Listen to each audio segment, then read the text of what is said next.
Бизи врачтар көп айтып калат да. Бизге ишиңер түшпөсүн, бизге көп келбегиле деп. Бирок эми адам болгондон кийин баары бир ооруканага ишиң түшөт. Келет экенсиң. Мына мен азыр дагы ошо НХЦда отурам. Бул жерге мындай же өзүм ооруп калганда, жакын туугандар болгондо ушул жерге ооруканага көп кайрылып жүрөбүз да. Эми оорубай кое албайт экенсиң. Эч ким, же өзүң, же туугандарың. Биринчи жолу келгенде мен 2015-жылы анда ошол убакта президенттин пресс-секретары элем.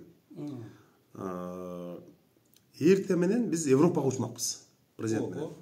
Виза алып, бүт баарын.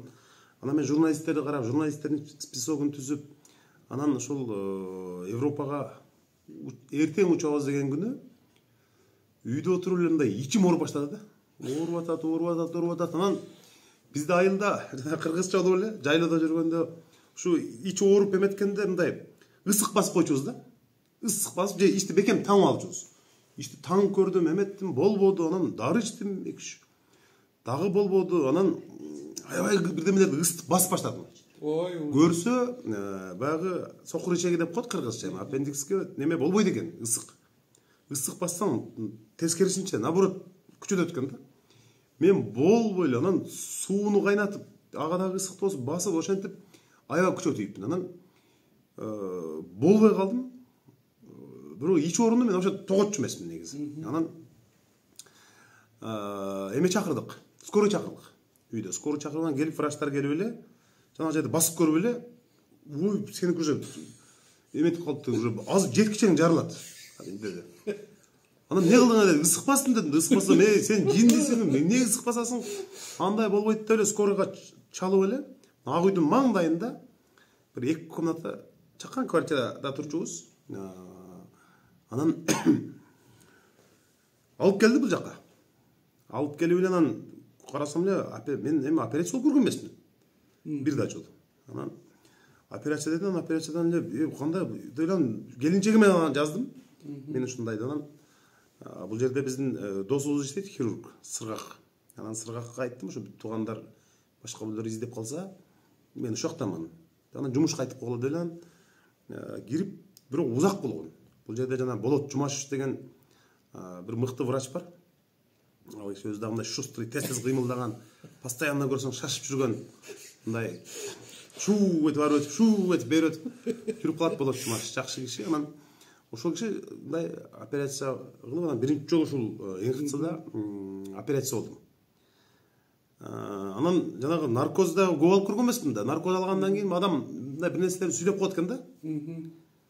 Анан мен болсо ушу мен жок эле президенттин жана поездкасы токтоп калчудай болуп эле, менин ордума Алмаз барсын. Тигил журналист айтып койгула, бул уктап калчу эле, мынаны ойготуп койгула деп эле. Ошо поездка менен жүрдүм дейт. Анткени эртеси учасың. Президент айтышы мүмкүн да. Бул эмне барбайт?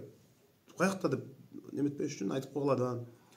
Ошентип анан операция болуп, ушул жерде анан жакшы болуп, кийин дагы бир тууган агабызды алып келдик. Мына 1 ай мурун апамы алып келип бул жерде жатып кетти. Бул жерде мына Андрей Асанкович, Эрнис Абдышевич, бүт жанагындай профессионал врачтар, Жамиля Аманова бар. Анан ушул Мамбет Мамакевичтин колунда иштеп, ошондон тарбия алган врачтар көп да бул жердечи. Эми ошондой киши менен иштегендин өзү деле эме да, бизде ал чоң сыймык да, бул тагдыр. Бул тагдыр.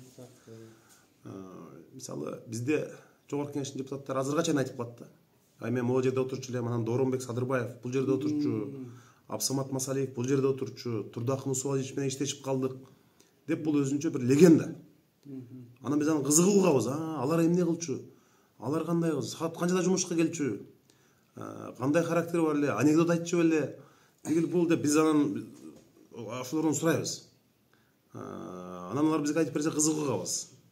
Азыр НХЦдагы врачтардыкы дагы ошол Мамбет Мамакевич менен иштегени ушундай бир өзүнчө бир легенда болот да кийин.